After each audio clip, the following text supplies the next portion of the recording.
پیارے آقا علیہ الصلوۃ والسلام نے جب اعلان نبوت فرمایا تو ہر طرف سے ظلم و ستم کی آندھیاں بڑھنے لگیں، مسلمانوں کو جینا مشکل کر دیا گیا، جو اسلام لاتا اس کو مارنا شروع کر دیتے۔ ذرا سوچیں، ہم مسلمان ہیں اور آج اجتماع کر رہے ہیں، ہمیں کوئی پرابلم نہیں اللہ رسول کا نام لینے پر، مگر ایک وقت وہ تھا جب رب کا نام لینے پر مارا جاتا تھا، جب کلمہ پڑھنے پر لہو لہان کر دیا جاتا تھا۔ تو اس مشکل دور میں نبی پاک نے صحابہ کو حبشہ کی طرف ہجرت کرنے کی اجازت عطا فرمائی۔ حبشہ کہاں ہے؟ آج کے دور میں حبشہ دنیا کے نقشے پہ دیکھیں تو حبشہ نام کا کوئی ملک تو نظر نہیں آتا۔ تو ایکچولی جو حبشہ ہے وہ ایتھیوپیا ہے۔ ایتھیوپیا جو ہے وہ اس زمانے میں حبشہ تھا جو افریقہ کا ملک ہے، اور مسلمانوں نے جو سب سے پہلی ہجرت کی تھی وہ حبشہ کی جانب کی تھی، اور حبشہ ہی وہی جگہ ہے کہ جہاں سے حضرت بلال حبشی بھی آئے تھے، اور یہی وہ جگہ ہے جہاں وہ نجاشی بادشاہ بھی تھا۔ اچھا، اب ہوا یہ کہ جب حبشہ میں نجاشی بادشاہ کی حکومت تھی، اور نجاشی جو بادشاہ تھا رحمت اللہ تعالی علیہ، اس نے صحابہ کرام کو اپنے دربار میں بلایا، اور وہاں ہوا یہ کہ جب صحابہ پہنچ گئے نا تو ان کفار مکہ کو چین نہیں آ رہا تھا کہ یہ ہمارے چنگل سے نکل گئے، ہم تو ان کو مارنا چاہتے تھے، یہ افریقہ پہنچ گئے۔ تو وہ ظالم وہ بھی افریقہ پہنچے، وہ بھی حبشہ پہنچے، اور نجاشی بادشاہ سے کہتے ہیں کہ ہمارے کچھ مہمان، ہمارے کچھ مجرم تمہارے پاس آ گئے، بھاگ کر آگے واپس کرو۔ تو نجاشی بادشاہ نے کہا اچھا ایسا ہے، تو مسلمانوں کو بھی بلایا۔ اب اسی دربار میں کفار مکہ بھی موجود ہیں، دشمنان اسلام بھی موجود ہیں، اور نجاشی بادشاہ بھی موجود ہے۔ اب مسلمان آ گئے۔ اب نجاشی بادشاہ نے کہا کہ تمہارا پیغام کیا ہے، تم نے ایسا کیا کیا جس کی وجہ سے یہ کفار مکہ تمہارے خلاف ہیں؟ تو نجاشی بادشاہ سے صحابہ نے کہا ہم آپ کو قرآن پڑھ کر سناتے ہیں، ہم اللہ کا کلام آپ کو پڑھ کر سناتے ہیں۔ چنانچہ حضرت جعفر رضی اللہ تعالیٰ عنہ نے نجاشی بادشاہ کے سامنے سورہ مریم کی تلاوت فرمائی، اور کیا کمال کی صورت آپ نے چوز کی، کیونکہ وہ اس وقت عیسائی تھا، وہ عیسائی مذہب کو ماننے والے تھے۔ تو حضرت عیسیٰ علیہ السلام کے بارے میں اسلام کیا کہتا ہے اور کیا اسلام کی تعلیمات ہیں، وہ حضرت جعفر نے ان کے سامنے تلاوت کی۔ جیسے ہی آپ نے تلاوت کی، وہ پرسوز تلاوت تاثیر کا تیر بن کر نجاشی بادشاہ کے دل میں اتر گئی۔ آپ تلاوت کرتے جاتے تھے، وہ پھوٹ پھوٹ کر روتا جا رہا تھا، اور اس نے جملہ کہا کہ قرآن اور جو انجیل ہے یہ ایک ہی نور کے دو چراغ ہیں، ایک ہی نور کی ہدایت ہے، اور یہ ہمیں وہی رب کی طرف بلانے والے کلام ہیں۔ اس واقعے کے بعد نجاشی بادشاہ نے اپنا ایک وفد بھیجا نبی پاک علیہ السلام کی بارگاہ میں۔ اس وفد میں 70 افراد تھے۔ یہ لوگ جب نبی پاک کے پاس پہنچے تو اب سرور کائنات علیہ السلام نے ان کے سامنے یاسین شریف کی تلاوت شروع کر دی، اور جب انہوں نے یاسین شریف سنی تو اللہ کا پاکیزہ کلام سن کر یہ سارے لوگ بھی زاروں کے تار رونے لگے۔ یعنی پہلے کے لوگ قرآن سنتے تھے، قرآن ان کے دل پر اثر بھی کرتا تھا، اور ان کی آنکھوں سے آنسو بھی روانہ ہوتے تھے۔ جب یہ لوگ رونے لگے نا تو ان کی شان میں قرآن کی آیت نازل ہوئی۔ اللہ قرآن میں فرماتا ہے وَإِذَا سَمِعُوا مَا أُنزِلَ إِلَى الرَّسُولِ تَرَىٰ أَعْيُنَهُمْ تَفِيضُ مِنَ الدَّمْعِ مِمَّا عَرَفُوا مِنَ الْحَقِّ يَقُولُونَ رَبَّنَا آمَنَّا فَاكْتُبْنَا مَعَ الشَّاهِدِينَ۔ اللہ فرماتا ہے جب یہ سنتے ہیں وہ جو رسول کی طرف نازل کیا گیا تو تم دیکھو گے کہ ان کی آنکھیں آنسو سے ابل پڑتی ہیں، اس لیے کہ وہ حق کو پہچان گئے۔ کہتے ہیں کہ اے ہمارے رب، ہم ایمان لائے، پس تو ہمیں حق کے گواہوں کے ساتھ لکھ دے۔ یعنی کیسے لوگ تھے کہ جب قرآن سنتے تھے تو ان کی آنکھوں سے آنسو نکلتے تھے۔ یاد رہے کہ تلاوت قرآن پڑھنا، کرنا اور اس وقت آنسو بہانا یہ سعادت مندوں کا طریقہ ہے۔ اللہ کریم قرآن مجید میں ایک اور جگہ ارشاد فرماتا ہے اللہ نزل احسن الحدیث کتابا متشابہا مثانی تقشعر منہ جلود الذین یخشون ربہم ثم تلین جلودہم وقلوبہم الی ذکر اللہ۔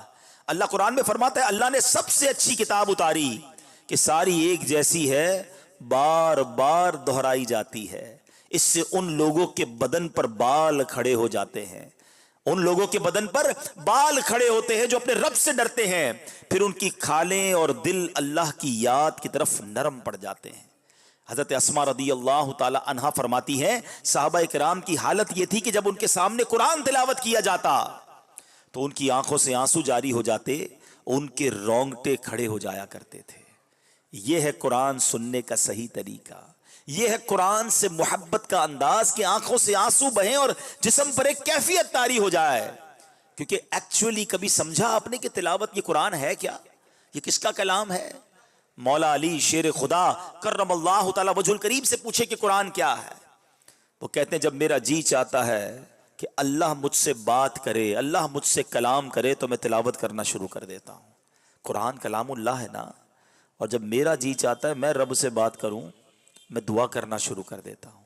ذرا سوچو، اللہ سے بات کرنا کتنا آسان ہے۔ آج دنیا والوں سے بات کرنا آسان نہیں ہے۔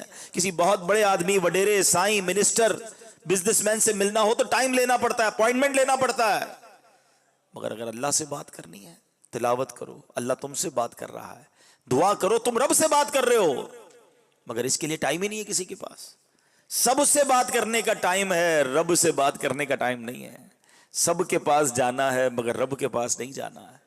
قرآن پڑھنے کا شوق ہی نہیں ہے۔ اول تو پہلے قرآن پڑھنا نہیں آتا، آئے تو پھر اس کیفیت میں کہاں سے پڑھیں؟ اور یہ کیفیت کب بنے گی؟ جب قرآن کو ہم اچھے انداز سے پڑھنے والے بنیں گے۔ اور نبی پاک خود بھی صحابہ کو ترغیب دیا کرتے کہ قرآن پڑھو تو سمجھو اور پھر اس پر آنسو بھی بہاؤ۔ ایک بار نبی پاک علیہ الصلوۃ والسلام نے، حضرت جریر بن عبداللہ راوی ہیں، کہتے ہیں نبی پاک نے صحابہ کرام کے سامنے فرمایا کہ میں تمہارے سامنے سورہ تکاثر کی تلاوت کرتا ہوں۔ کون سی سورت؟ الہاکم التکاثر حتی زرتم المقابر۔ صرف یہ دو آیتیں سمجھ لینا، صرف دو آیتیں، کاش یہ دو باتیں ہم سمجھ لیں۔ کیا ہے ان دو آیتوں میں؟ قرآن کہتا ہے الہاکم التکاثر، تمہیں ہلاک کر دیا مال کی زیادہ طلبی نے، اور تکاثر، اور کثرت، اور چاہیے، اور چاہیے۔ اینڈ آف دا ڈے ہوتا کیا ہے؟ حتی زرتم المقابر، یہاں تک کہ تم نے قبروں کا منہ دیکھا۔ پلاننگ 5 سال کی ہے، 10 سال کی ہے، 20 سال کی ہے، بس تھوڑا ٹائم کے بعد یہ کر لوں گا، پھر یہ زمین بیچ کر یہ کر لوں گا، پھر یہ کام کروں گا تو یہ فیکٹری کھول لوں گا۔ اگلے 15 سال کی تمہاری پلاننگ ہے، وہ پلاننگ ادھر ہی رہ گئی۔ حتی زرتم المقابر، تم نے قبروں کا منہ دیکھا۔ آج ہم ٹریول کر رہے ہیں، کوئی یہاں سے کراچی جا رہا ہے، کوئی کہیں اور جا رہا ہے، ہم کبھی نہیں سوچتے کہ ہو سکتا ہے یہ سفر آخری سفر ہو۔ کیا روڈوں پہ ایکسیڈنٹ نہیں ہوتے؟ ہمیں 1 منٹ پہلے پتا نہیں ہوگا کہ ہم دنیا سے جانے والے ہیں۔ حتی زرتم المقابر، یہاں تک کہ تم نے قبروں کا منہ دیکھا۔ آج کل موبائل کمپنیاں ہمیں میسج کرتی ہیں نا کہ آپ کا بیلنس ختم ہونے والا ہے، ذرا بیلنس ڈلوا لیں ورنہ آپ ڈیٹا یوز نہیں کر سکیں گے، فون یوز نہیں کر سکیں گے۔ مگر زندگی میں کوئی میسج نہیں آئے گا کہ جناب آج آخری دن ہے، توبہ کر لیں، 3 دن رہ گئے، قضا کر لیجئے، اللہ کو راضی کر لیجئے، ٹوڈے از لاسٹ ڈے، اب صرف 6 گھنٹے رہ گئے، آخری لمحات ہے۔ نو، پتہ ہی نہیں ہوتا۔ صبح بندہ گھر سے نکلتا ہے، بعض اوقات تو گھر والوں کو کہہ کر جاتا ہے کہ یہ والا کھانا بنانا، رات کو آ کے کھاؤں گا، اور وہ والے کپڑے بھی استری کر کے رکھنا، پھر دوستوں میں جانا ہے۔ کپڑے بھی استری ہوتے ہیں، کھانا بھی تیار ہوتا ہے، بندہ نہیں آتا، جنازہ آتا ہے۔ آگاہ اپنی موت سے کوئی بشر نہیں، سامان 100 برس کا ہے، پل کی خبر نہیں۔ سوچئے، ہمیں یہ بات غور کرنی ہے کہ کبھی بھی ہم دنیا سے جا سکتے ہیں۔ پیارے آقا علیہ الصلوۃ والسلام نے کیا کہا صحابہ سے کہ میں تمہارے سامنے یہ سورت کی تلاوت کر رہا ہوں، اور آقا فرما رہے کہ جو تم میں سے روئے گا وہ جنت میں داخل ہوگا۔ اب نبی پاک نے صحابہ کے سامنے سورہ تکاثر تلاوت کی۔ حضرت جریر کہتے ہیں کچھ تو روئے، کچھ نہیں روک سکے۔ جو نہیں رو سکے انہوں نے عرض کی یا رسول اللہ صلی اللہ علیہ وسلم، ہم نے رونے کی کوشش تو کی مگر رو نہیں سکے۔ پیارے آقا نے فرمایا میں تمہارے سامنے دوبارہ پڑھتا ہوں، جو روئے گا اس کے لیے جنت ہے، جو نہ رو سکے وہ رونے جیسی صورت ہی بنا لے۔ 2 باتیں پتہ چلی، سمجھ کر قرآن پڑھنا، قرآن کے پیغام کو انڈرسٹینڈ کرنا، بینگ اے مسلم، ایک مسلمان ہونے کی حیثیت سے کتنا ضروری ہے، اور پھر دوسرا قرآن کے اس اثر کو دل میں اتارنا۔ مگر یہاں تو حال یہ ہے کہ پورا سال گزر جاتا ہے، قرآن کو ہاتھ ہی نہیں لگاتے۔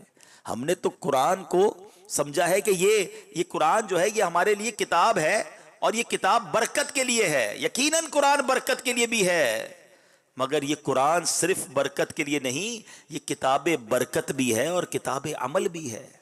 ہم نے کیا کیا ہے؟ قرآن کو کتاب برکت سمجھا ہے. کوئی ایسی نئی دکان لیں گے, فوراً قرآن خوانی کروائیں گے, قرآن لے کے جلدان میں بھی رکھ دیں گے, اور جلدی بھائی ایک اچھا سا قرآن پاک اچھی پیکنگ میں لے کر آؤ کیونکہ نیا گھر لیا ہے اس میں رکھنا ہے. اچھا اب کس لیے چاہیے؟ وہ نئی دکان کے لیے. اچھا اب کس لیے چاہیے؟ وہ بچی کی شادی ہے نا تو اس کی رخصتی کے لیے سر پہ رکھنا ہے. بس کیا یہی قرآن کا کام تھا؟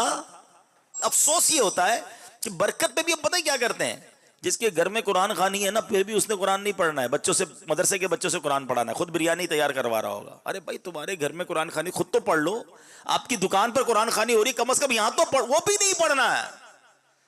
آپ بتائیں اتنا دور قرآن سے رہ کر ہم کیسے کامیاب ہوں گے؟ اللہ کے کلام سے دور رہنا اچھا نہیں ہے. نبی پاک علیہ الصلوۃ والسلام فرماتے ہیں وہ دل ویران ہے جس میں کچھ قرآن نہیں ہے. اپنے آپ سے پوچھیں کہ ہم کتنا قرآن سے اٹیچ ہیں, کتنا پڑھتے ہیں قرآن اور کتنا سمجھتے ہیں. ہمارے اسلاف قرآن کیسا پڑھتے تھے, آئے ہائے, اور کیسے اس سے برکتیں لوٹتے تھے.